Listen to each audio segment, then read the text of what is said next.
I am Kesten Rono, and you're here for day 38 of our exploration of A Course in Miracles.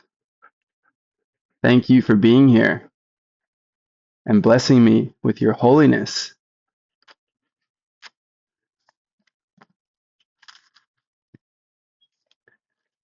Principle 38.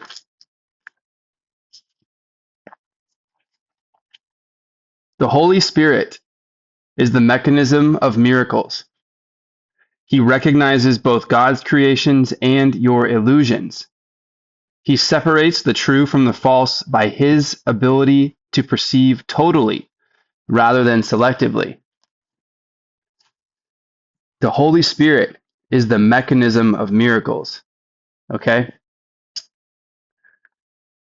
The mechanical process by which something is accomplished. So the Holy Spirit is this mechanism of miracles.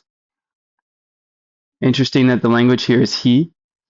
He recognizes both God's creations and your illusions. So the Holy Spirit is taking an action. It's recognizing something.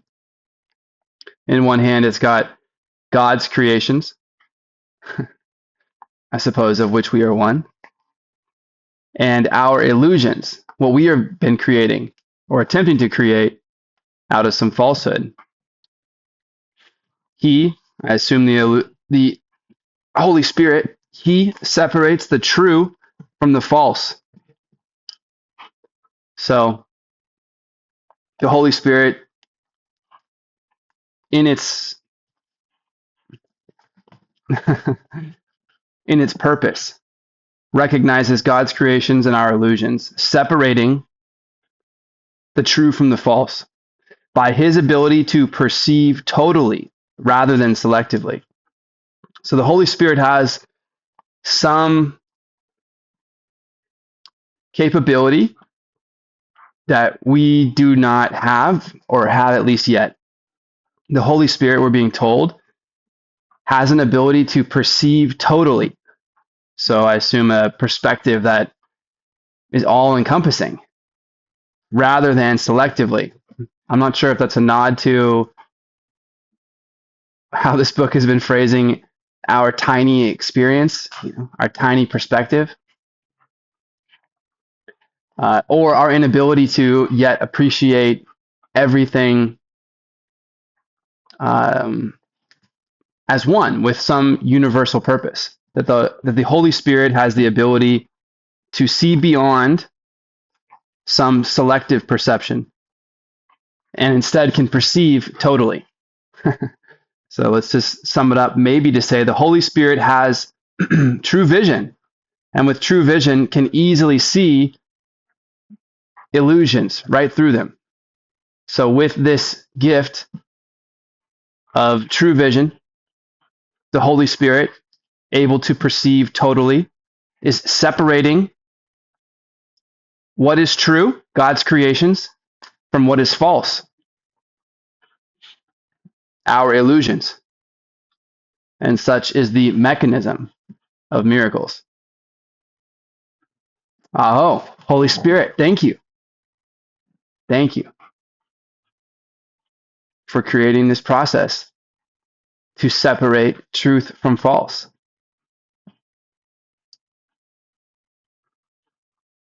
May we see with true vision. May we get even a little bit closer with our spirit identification to perceiving totally rather than selectively. To participate in the mechanism of miracles. Okay.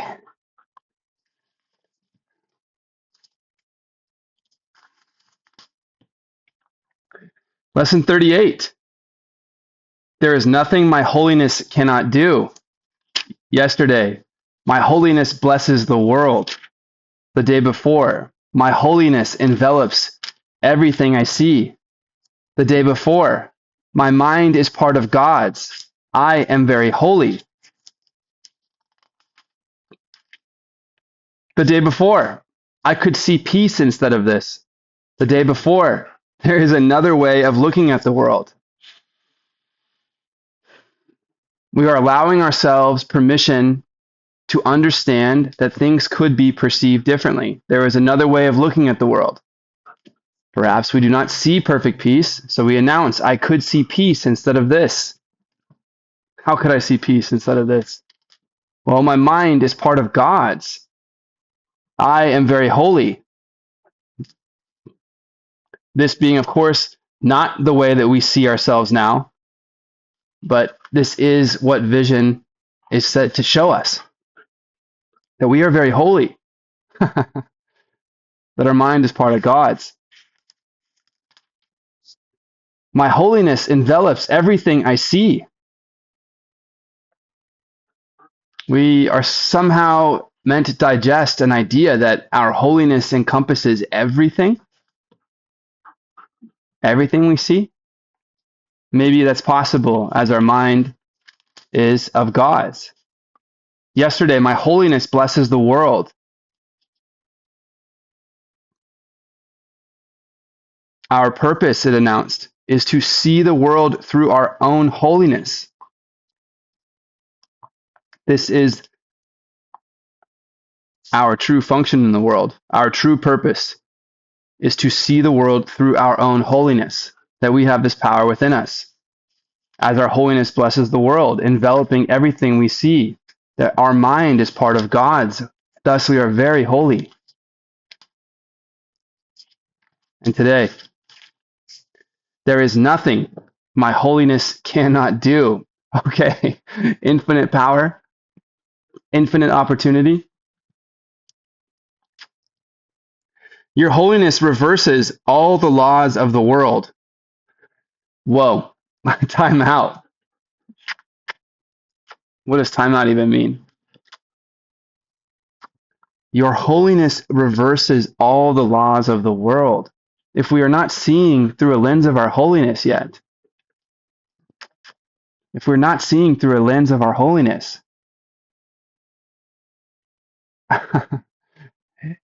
it sounds completely undoing to consider that any law of the world that we take for granted or we know and we could share, that our holiness reverses all the laws of the world. Everything that we have known, everything that we have relied upon to create the structure that we have will be reversed. Wow, your holiness reverses all the laws of the world. There is nothing your holiness cannot do. Your holiness reverses all the laws of the world. It is beyond every restriction of time, space, distance, and limits of any kind. It is beyond every restriction of time, space, distance, and limits of any kind. Whoa. Whoa. Your holiness is totally unlimited in its power because it establishes you as a son of God. You are unlimited in your power because you are a son of God through this holiness, at one with the mind of his creator, well, of our creator, of the Son of God's creator. So our holiness is totally unlimited because it establishes us as sons of God at one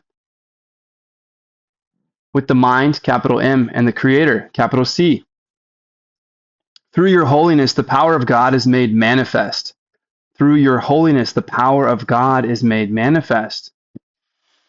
So we are imbued with holiness, our mind being of God's. We are very holy. Our holiness, we're told, envelops everything we see, even if that principle is challenging to understand. Now, our holiness, with which we may already find newness in identification, we are announcing that there is nothing that my holiness cannot do, that it is unlimited in power, beyond every restriction of time, space, distance, and limits of any kind, reversing all laws of the world. Through your holiness, the power of God is made manifest. Our holiness establishes us as a son of God. We're one with the mind and the Creator. And so we are vitally important because it is our holiness, the purpose to see the world through our own holiness. It's our true function in the world, why we are here. That's our true purpose, is to see through our holiness. Why would that be why we are here? Because it is through our holiness that the power of God is manifested. That you are so vital, and seeing through your own holiness is so vital, that it's the process by which God's power to create, I don't know, to love, it's the process by which God's power is manifested. That's how important it is that we wake up to our true purpose, to see the world through our holiness. Through your holiness, the power of God is made available. So that's how we gain access. And there is nothing the power of God cannot do. Okay, that's a very logical line to walk. There's nothing that my holiness can't do, because there's nothing that the power of God cannot do. And we were just talking how our minds are connected to God's, that we are created without sin, being part of God's mind. Your holiness then can remove all pain and can end all sorrow and can solve all problems. I suppose that must be true if there's nothing our holiness cannot do. It can do so in connection with yourself and with anyone else. It is equal in its power to help anyone, because it is equal in its power to save anyone. Wow. So our holiness offers this idea of salvation to everyone, granting them the same power to be helped through their holiness. If you are holy, so is everything God created.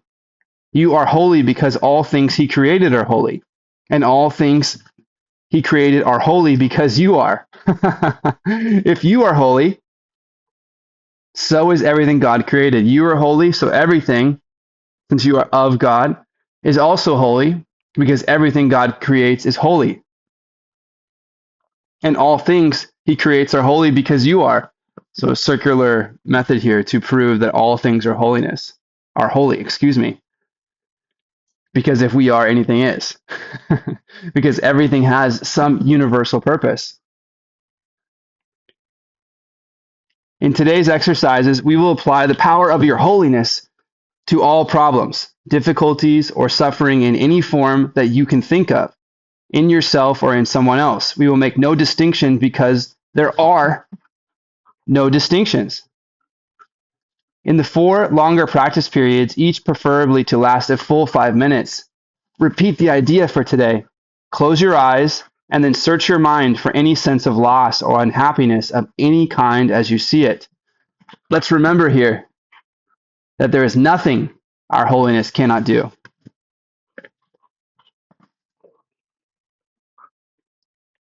Your holiness, being how God's power is made available and manifested, and that there is nothing God's power cannot do. So your holiness can remove all pain and end all sorrow and solve all problems. Basically, it is a failure of our imagination if we believe that holiness cannot accomplish something. And that's a very interesting idea, if everything that we are experiencing is meant to be of our imagination. Would you dare dream so big that your holiness, the lens through which it is your purpose to see the world, that your holiness can solve any problem, cure any sickness, remove any pain, end all sorrow and suffering? Try to make as little distinction as possible between a situation that is difficult for you and one that is difficult for someone else. This, when we are going through our mind for difficult thoughts. Identify the situation specifically and also the name of the person concerned. Use this form in applying the idea for today. In the situation involving blank, in which I see myself, There is nothing that my holiness cannot do. In this situation involving blank, in which blank sees himself, there is nothing my holiness cannot do.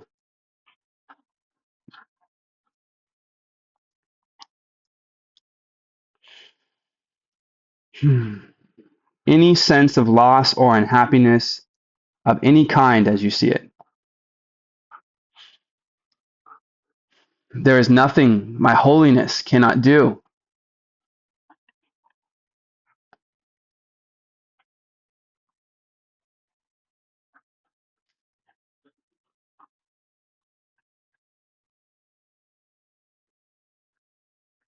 In the situation involving the passing of my cat,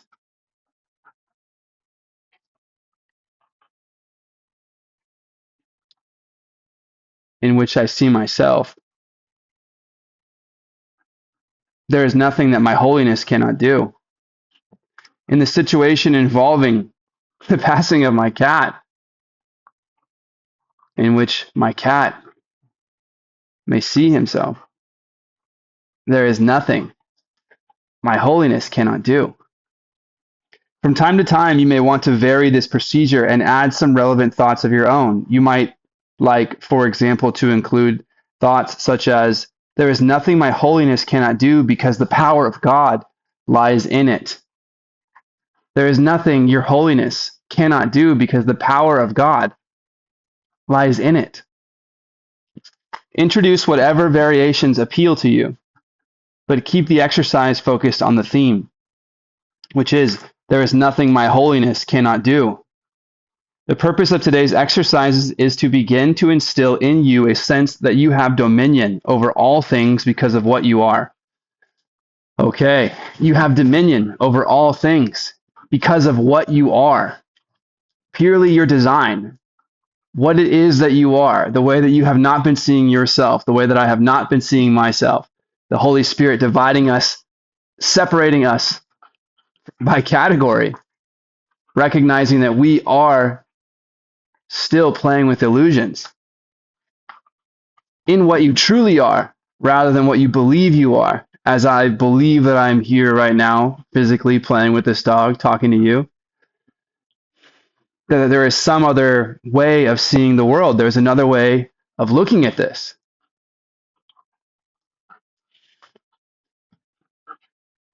My holiness envelops everything I see. There is nothing my holiness cannot do. If you are able to begin to see yourself as your holiness, through your holiness, we will begin to instill a sense that we have dominion over all things. Dominion over all things.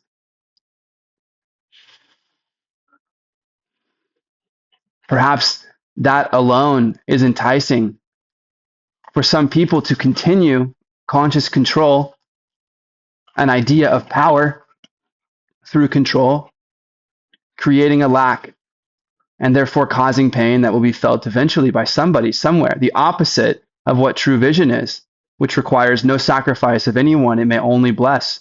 What is true vision? Seeing the world through our holiness. That our holiness envelops everything we see.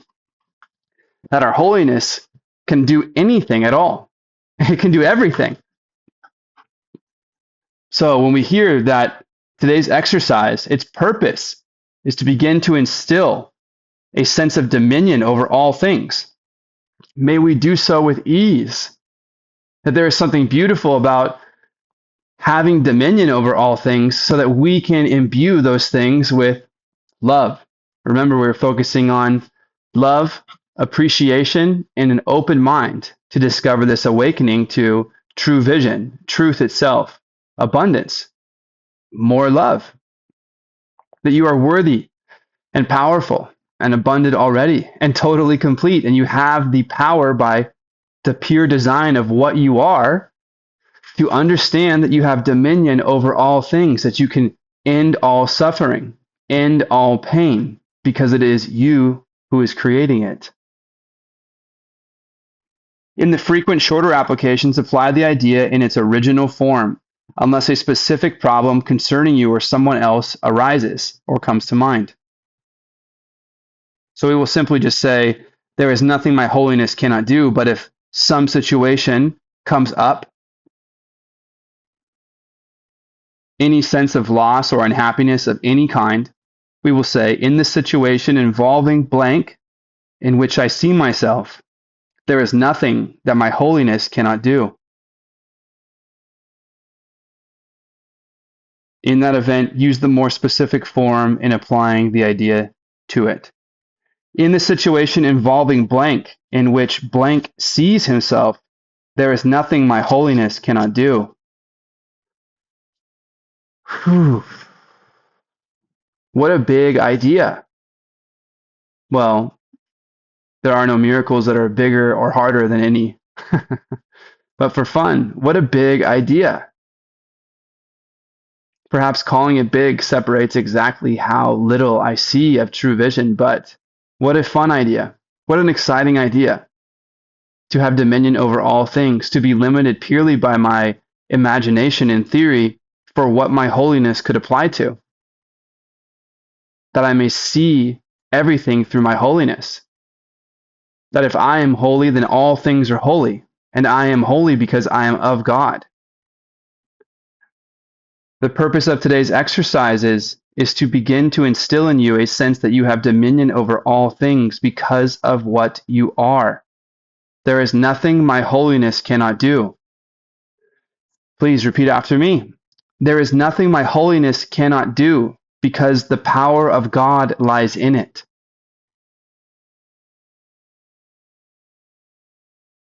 There is nothing my holiness cannot do because the power of God lies in it.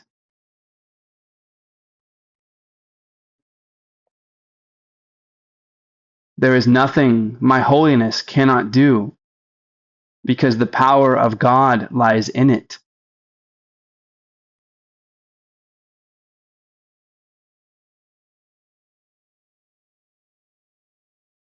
In the situation involving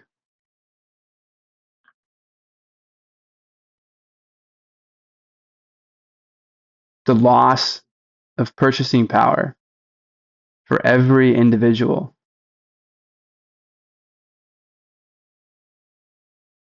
every saver, into the future in which I find myself, there is nothing that my holiness cannot do.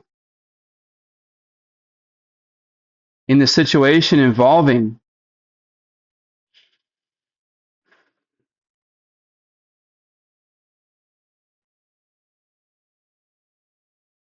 the critical health, the critical cardiac health, the critical body dis-ease in which people in the hospital find themselves, there is nothing my holiness cannot do.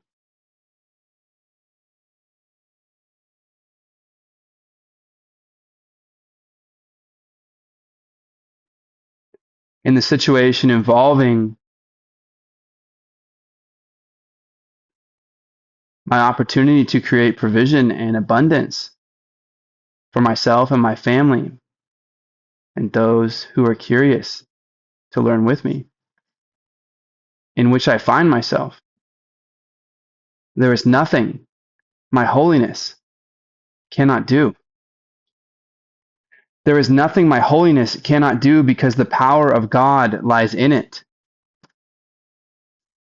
I am Kesten Rono,